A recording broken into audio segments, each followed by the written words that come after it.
Alright, cool. Y'all sing along. Here we go. Well, you done me in your bed, I felt it. Tried to be chill, but you so hot that I melted. I fell right through the cracks, and now I'm trying to get back. Before it goes down, run out and I'll be giving it my besties. Nothing's gonna stop me but divine intervention.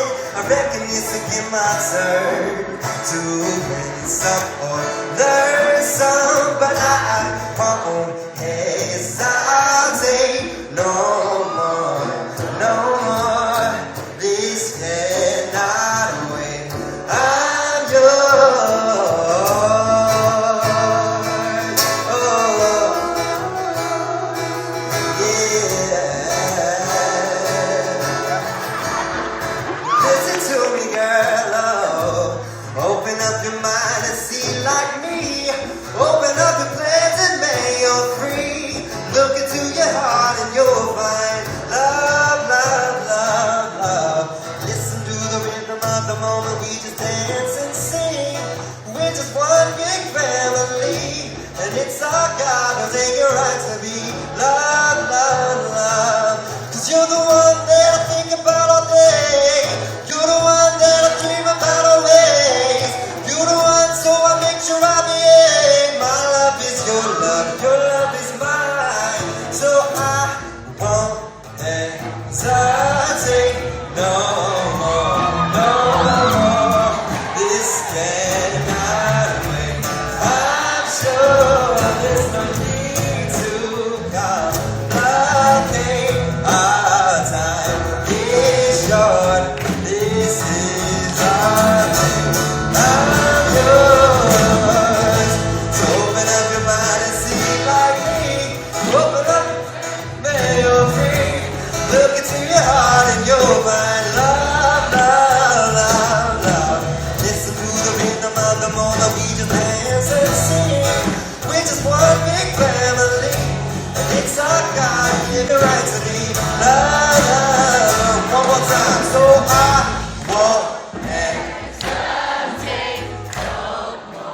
no more. It cannot wait.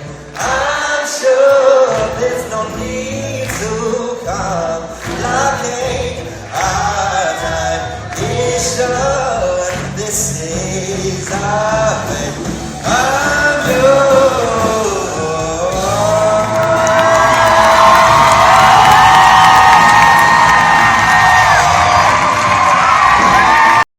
Have you guys chatted much? Yeah, he's the man. We haven't really exchanged a lot of words yet, but I did get to tell him that I used to imitate him when I was little to try and get girls. Really? Yeah. Like what is like your imitation of himself? I don't know how good it'll be now, but I'll try.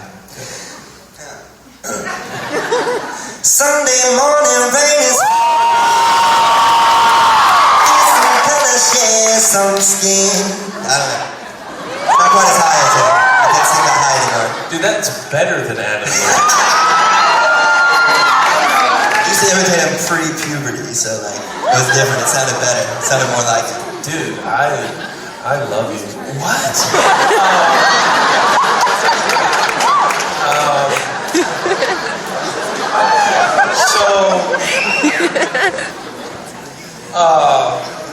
Hey, so you're playing football for Yale. Like a lot of people don't know, you're like the lead actor in all the dramas in high school. You're the star quarterback, 4.0 student.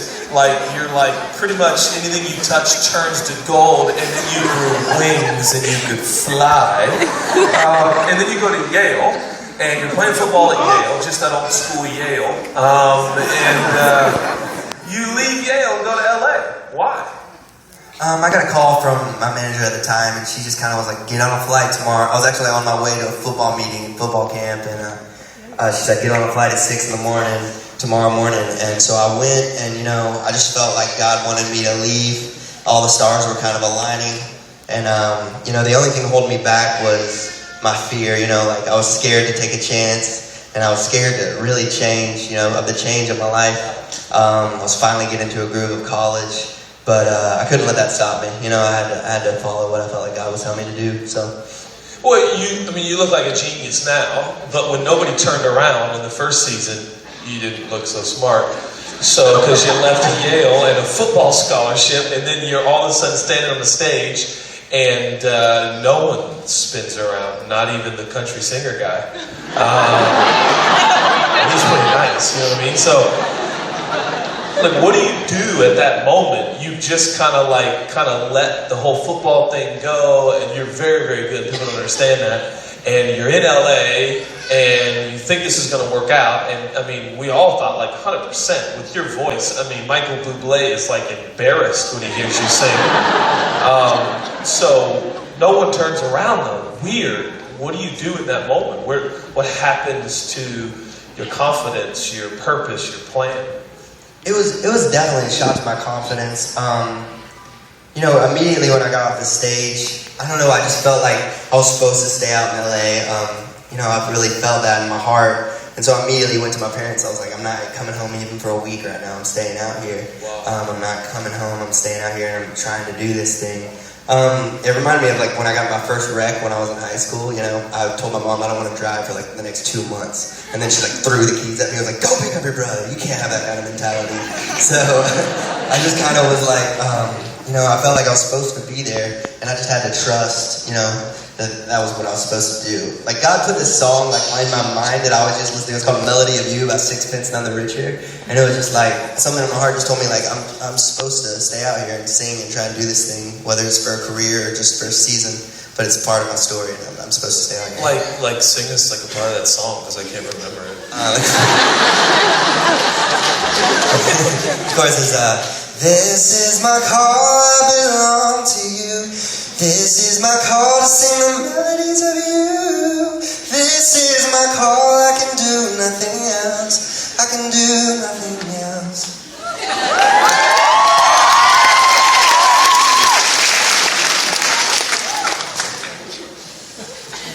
You know, you're easy on the eyes.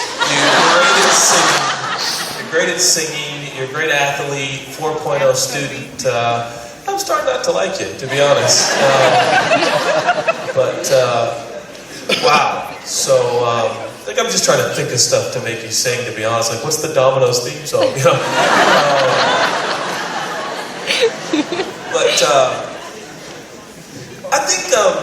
I think sometimes, particularly Jesus followers over here, people that are here love Jesus, they're all about Jesus.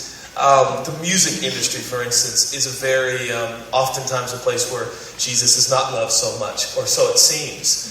What is that like for you? I mean, you're kind of like in a very drastic, like, microcosm of the whole music industry. 55 million people tune in to watch you. It's a competition. All eyes are on you. You're singing these love songs. But you're also there for a primary purpose because you love Jesus and you want people to know about your Jesus. How do you dance that dance? What's that like for you? Being on The Voice, is it difficult being a Christian and being on The Voice? I think being on The Voice and being a Christian, maybe not so much. The only times that you really have a lot of conflict is, you know, when producers try to make you sing songs that you're not really comfortable with. But in the music industry in general, yeah, it's really difficult. There's a lot of pressure to be somebody you're not.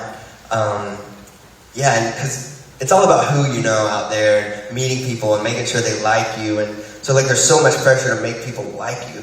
So you want to be this thing that they would like. And you can get that on you, and then you start to lose yourself.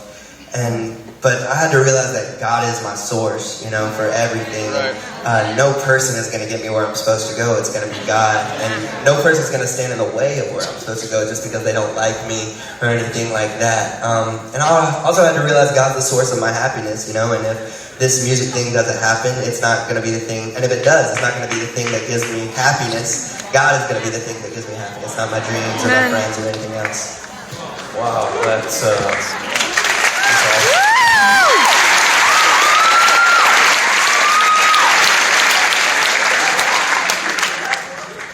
What's the one thing everyone in this room would be shocked to know about The Voice? The behind the scenes. We all have roommates. in our hotel. Wow. American Idol, they get like the big mansion. Like never. Like we just have roommates. And we can't leave the hotel. You go on lockdown. Lockdown. You can't have visitors or anything. I tried to sneak my best friend Jesse McKinney in, and I got in big trouble, so it was bad. Because you sign a contract, like you can't, if you know any of the results, if you happen to, you can't say nothing, or you're in big trouble financially. Huge trouble. You can get fined millions of dollars. You know, I think it's irrelevant because we all know what's going to happen. Dez Duron is going to win The Voice. Hello. Who are we voting for? Generation Church? I'm just curious. Well, here's the deal. I'm not going to tell you who to vote for president, but I'm going to tell you who to vote for on The Voice. You hear me? Team Dez for life. Team Edward, what? Team Dez.